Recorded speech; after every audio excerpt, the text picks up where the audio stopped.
The behavior of killers and psychos can send a chill down anyone's spine. Please don't cut off my head. But every once in a while, such an interrogation surfaces, which leaves its mark on the internet forever, be it these criminals going absolutely feral or staying eerily calm. Is there every morning.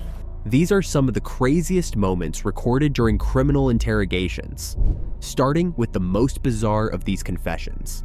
I accidentally broke his bone. When cops pulled up to 19-year-old Brian Cohy's home on the 1st of March, 2021, he immediately admitted to a gruesome murder, tampering with a deceased body, and with the evidence. He calmly shared these horrifying details. I took the knife.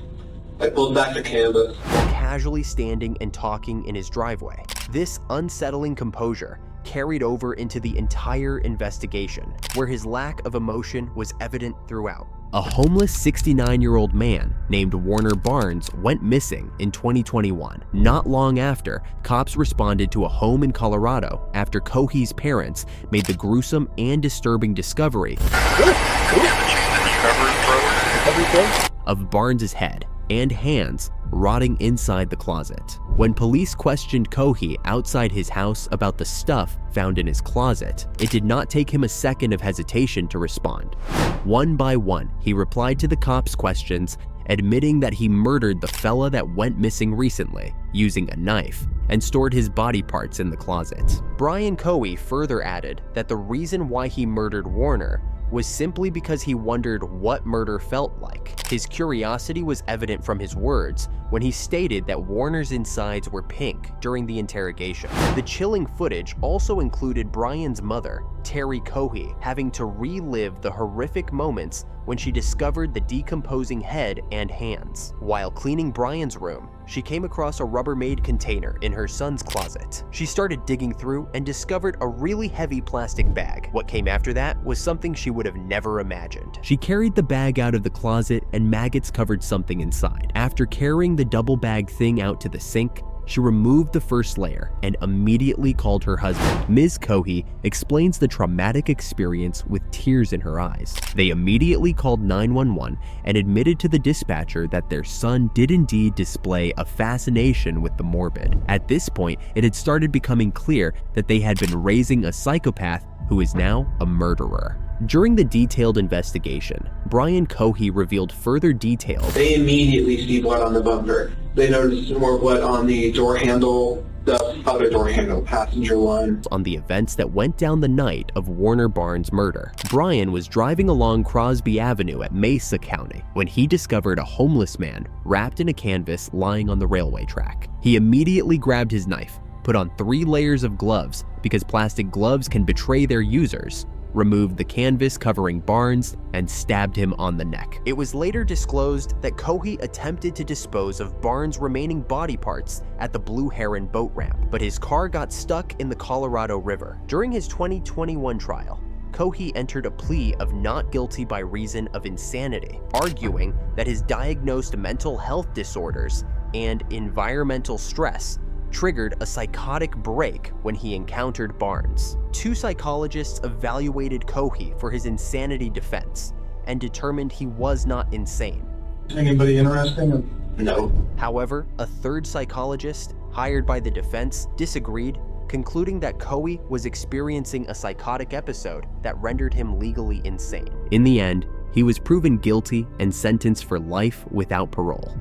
It would be the best feeling in the world. 19-year-old Brian Cohy committed the crime out of pure curiosity. But in our next case, we have 2 friends who did the unspeakable, all that for the sake of a fictional character. In May 2014, Anissa Weier and Morgan Geyser, both 12 years old, lured their friend Peyton Leutner into the woods after a birthday sleepover. Geyser stabbed Leutner 19 times with a knife taken from her home, leaving her for dead. Miraculously, Leutner survived by crawling out of the woods for help. She was found by a passerby cyclist who immediately took her to the hospital. The 2 girls later claimed the attack was an attempted offering to the fictional character Slender Man, whom they believed would kill their families otherwise. Geyser and Weier believed that Slender Man was real and that he lived in the woods of northern Wisconsin. The incident drew national attention and also inspired the HBO documentary Beware the Slender Man, released in 2017. During their interrogation, both the girls showed an equally chilling lack of remorse. When questioned about the stabbing, one of the investigators asked, "How many times did you stab her?" To which Geyser responded, "I don't know, I didn't know I was supposed to count." This exchange was a major highlight of her disconnectedness from her actions. Both Wire and Geyser displayed a concerning lack of empathy and delusional disorders. While sitting beside a literal detective in a legit interrogation room, they stated, "It was a flawless crime, actually." This remark reflects their distorted perception of reality and a profound disconnection from the consequences of their actions. As of now, Anissa Wire is under conditional release from GPS monitoring, but remains supervised, having been released from a mental health facility in 2021. Morgan Geyser, diagnosed with early-onset schizophrenia, pleaded guilty in 2017 and is currently receiving treatment at a state mental hospital, with her legal team recently withdrawing a petition for conditional release. What are you doing? This is a DNA swab. This is just checking to see, like, maybe who you're around or who you touched a little bit earlier today. Peyton Lutner has recovered from her injuries and is pursuing a career in the medical field, currently attending college and working part-time. As Peyton got lucky and began to live a normal life, on the flip side, we have women like Katrina Rivera, who weren't as fortunate. At 9 months pregnant, her boyfriend Manuel Vela did something that made even the cops want to throw up. On December 12, 2016, Manuel Vela's interrogation videos came out and shocked the internet. The utter confusion ensuing the interrogation of Manuel Vela stands out as one of the most shocking criminal behaviors ever exhibited. Showing no remorse, Vela simply stated, "I had been telling her I would kill her since we met." I understood, yes, that I was gonna kill her. As he recounted choking his 9-month pregnant girlfriend, Katrina Rivera, while declaring, "You're going to die." To die. After hiding her body in her car, he revealed that his thoughts were solely focused on how to get away with the crime.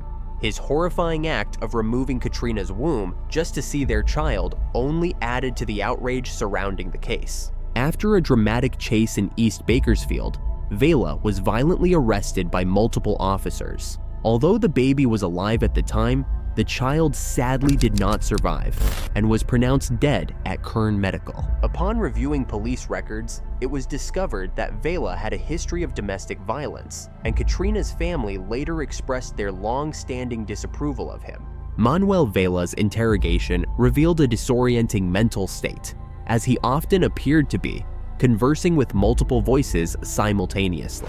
His chaotic interrogation made it challenging for anyone watching to grasp the reality of his situation. His claims of suffering from religious delusions contributed to a disturbing atmosphere surrounding the case, leading to a disjointed narrative that left many baffled and concerned about his mental health. But mind you, horrific crimes are not just committed by young men and women, because up next, we have a perfectly healthy grandma who planned and executed an elaborate crime on her very own family member. In Vista, California, the horrifying story of Cynthia DeBaca unfolded as she faced accusations of murdering her son-in-law, Jayward Eustaquio. Prosecutors revealed that DeBaca had been planning the murder for 2 weeks, leading up to the tragic event on February 11th, 2014. On that fateful morning, an argument erupted between them, ignited by Eustaquio's rude remark about her appearance. He did not want her to attend her granddaughter's spelling bee and commented on the woman. "You can't go like that. You look ghetto." His words clearly stung the old woman. In a video testimony played in court, DeBaca recounted her actions with complete clarity. "I shot him 10 times, she admitted, her voice devoid of emotion. When Eustaquio retreated into the house and locked the door, she claimed to have shot through it, entering to fire the final rounds as she stood over him. When detectives asked if she checked on him afterward, she coldly replied, "I didn't care. I would do it again." Check to see if he was dead. I didn't care. When asked if she fired until the gun was empty, Cynthia DeBaca affirmed, "Yes, until it was empty." She claimed that she and her family had endured 13 years of abuse from Jayward Eustaquio, describing him as mean to both her and the entire family. She further added that he treated her daughter really badly and that everyone was really afraid of him. However, when investigators pressed her to provide specific details about the abuse, Mean to me is all of them. He's mean to everybody? Yes, he is. Dabaka failed to offer any further information. In the end, the courtroom atmosphere was thick with tension as Guy Dabaka's family faced the aftermath of her actions. The video captured her celebrating the news of Eustachio's death, while her youngest granddaughter, filled with heartbreak, turned away from her because she had killed her dad. Is he alive? He's not? Oh, good. Oh, thank you. All in all, the scenes were disturbing. So far, we've encountered several psychopaths blatantly confessing to their crimes. However, next up is a man who seemed like he was in the interrogation room to make the police confess instead. In the messy state of drug withdrawal, this meth addict left one-of-a-kind impression on the internet. An interrogation that could never be forgotten by anyone till this day. Named as one of the most eye-opening interrogation moments to ever have unfolded, this is how Jeff, a wiry Georgia man, faced off against police officers in a cold, confined room. Jeff was convicted of burglary. However, the specifics of the case, including the details surrounding the burglary and the evidence against him, were overshadowed by his remarkable performance during the police interrogation. Despite hours of repetitive and accusatory questioning, Jeff remained composed, exposing how easily false confessions can be made. The viral video shows how skillfully he outsmarted law enforcement's manipulative tactics. When the interrogation starts, the cop reads out some terms from a piece of paper that included Jeff has the right to remain silent. Before we ask you any questions, you must understand what your rights are. You have the right to remain silent. Anything you say can and will be used against you in the court of law. You have the right to talk to a lawyer for advice before a question. And Jeff makes the most out of that. He stays silent, but when he simply exercises his right, the cops start telling him to stop wasting their time by staying silent. After a while, when Jeff finally does start speaking, he tells the cops their reality. He repeatedly states that they are forcing him into confessing to a crime. I'm not your friend. You're trying to f***ing get me, or you're No, trying I'm not trying to get all you. you're trying to get is some f***ing stupid ass confession, and you're not gonna get one. Jeff, I'm not going to get a confession out of you for nothing. He simply highlighted the broken and very highly deceptive aspects of the US justice system. All in all, this is just a fascinating example of police manipulation gone wrong. This case also highlighted how the US justice system disproportionately impacts people of color and those with mental illnesses. Jeff's viral moment didn't just entertain people, but it also raised important questions about the ethics of police interrogation tactics. Because not every day do you see a cool Jeff resisting police under such immense pressure.